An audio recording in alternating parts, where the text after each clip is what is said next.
I was reading in the book of Acts late last night, and I was in chapter 4, and I came across this verse, 4:25. It says, who by the mouth of your servant David have said, why did the nations rage and the people plot vain things?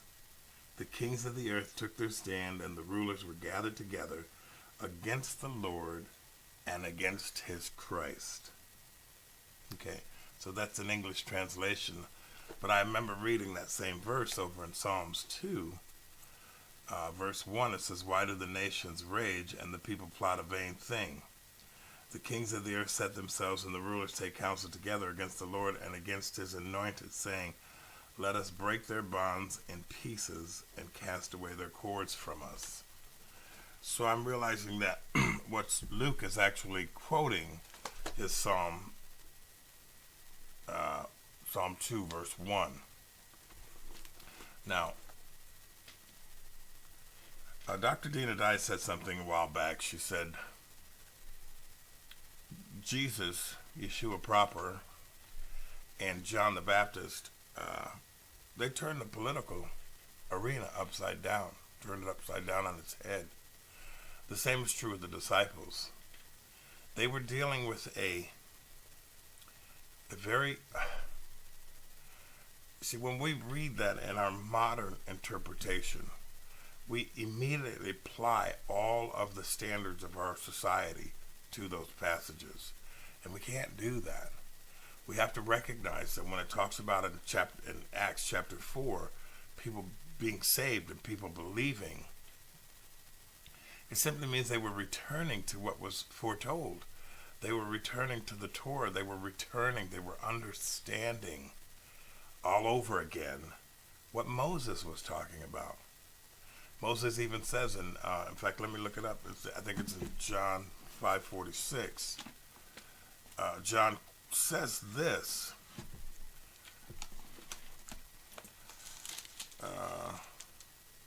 For if you believe, and I'm in John 5:46. It says, for if you believed Moses, you would have believed me, for he wrote about me.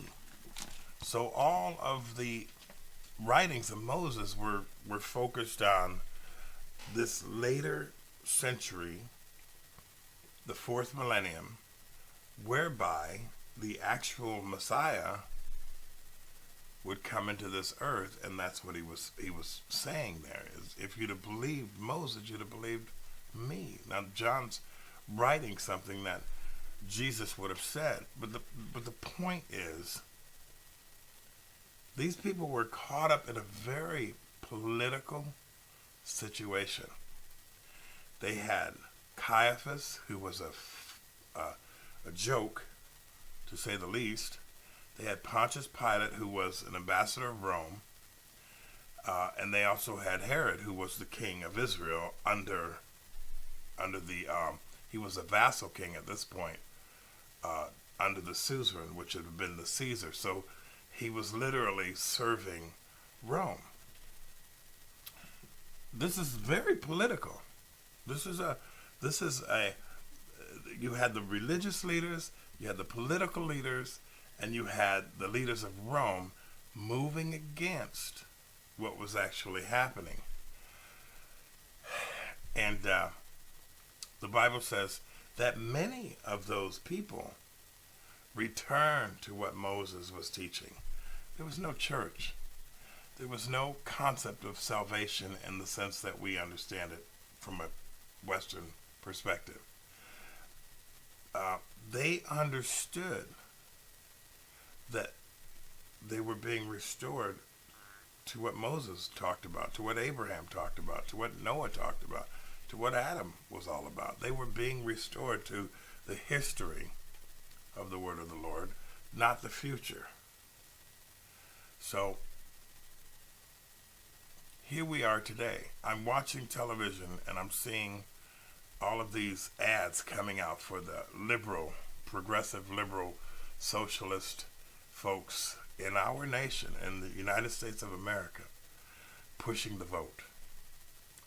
They're trying to get the young people to vote. I've watched several commercials where they have this campaign. Now these people are abhorrently against the things of the Bible. And they make no bones about it. They could give a hoot about the things of the Bible. And they're like, from Facebook to Twitter to Comcast to the media to the Hollywood people to the Democrat Party. These people are so well connected and so organized and using media against all of the things that John was talking about, that Peter, Kiefer, was talking about. They're all against that. They're fighting tooth and nail to crush this biblical narrative and promote this progressive humanist approach to life. They've so blurred the lines of what is good, decent, and holy, if you will, to where whatever's unnatural, they promote. Killing children is a promotional thing for these people. In the womb, abortion. It's the same as child sacrifice in the ancient world, but it's abortion today. These people control most of the media. They control virtually all of Hollywood. They control a great big portion of social media.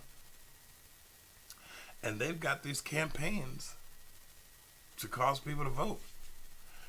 And then we, in the conservative world, in the biblical world, we don't have the same kind of fight back attitude.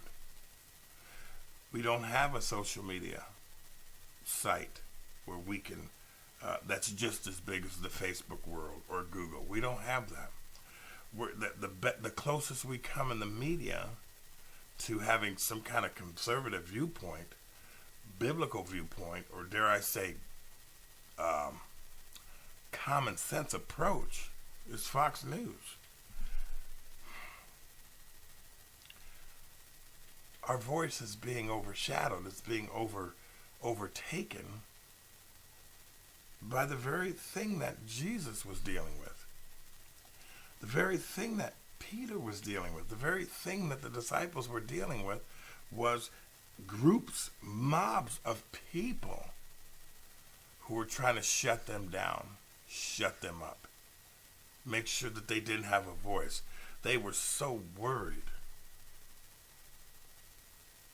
about having Rome come in and just crush them, which ultimately happened. They were so worried about people having to give up what they believed and all the different gods that they worshipped in order to worship one God. This was unheard of to them, so they fought tooth and nail. And so I'm reading in Acts last night, and I'm seeing this thing where the nations rage, the people rage against biblical truth. And I'm not talking about Christian truth, and I'm not talking about Jewish truth. I'm talking about biblical truth, which has laws and statutes and commandments and ordinances to protect life.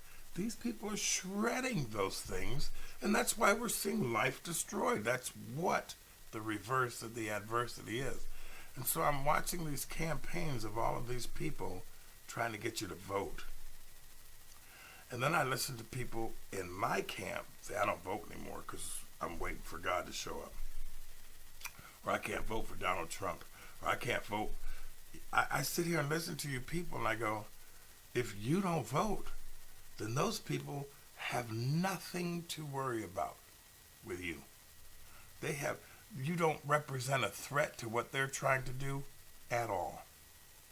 And since we are in a system where that's how things are done, if we don't do it, if we do not get out here and stand up for the things that God has pronounced, then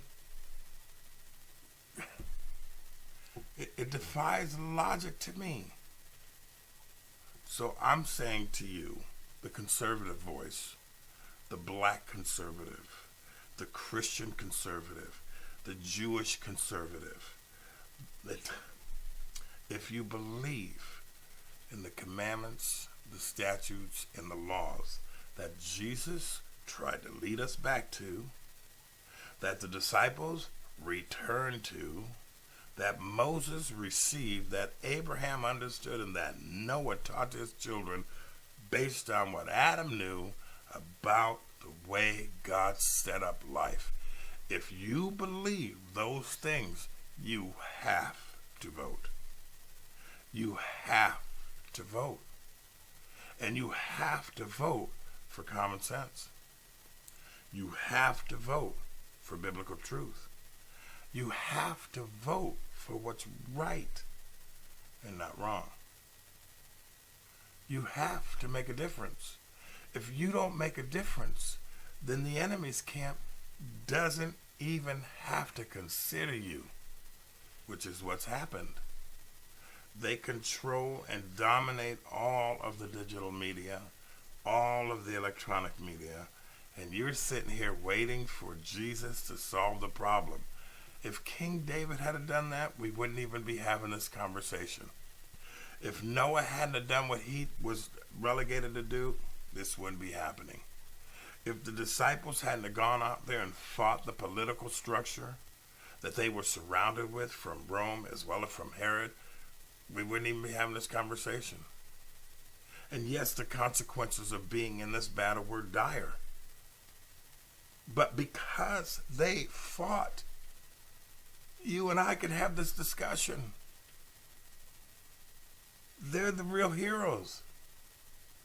And your place in comprehending all of this is to grab the baton and do the same thing, no matter what the cost. Now, I come from a perspective where I'm not a black person, I'm not a white person, I'm a kingdom person, and I'm a citizen of the kingdom of God Almighty, who created all of this. And these rules and all of these things that we stand for have to mean something. Otherwise, they wouldn't be within his creation. And so we have all this adversity working against us, and then we don't go vote. We don't stand up, and we don't speak our mind, and we don't say what we need to be. You know, these people are getting kicked off of Twitter, getting kicked off of Facebook, getting kicked off Google for speaking the truth.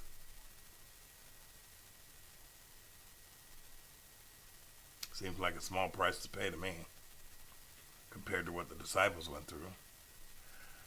But your vote is really what matters. This lunacy going on with Kavanaugh. You know, these women coming up, they can't prove nothing. And yet the media is pushing this, and they're painting this portrait of this man that he doesn't deserve.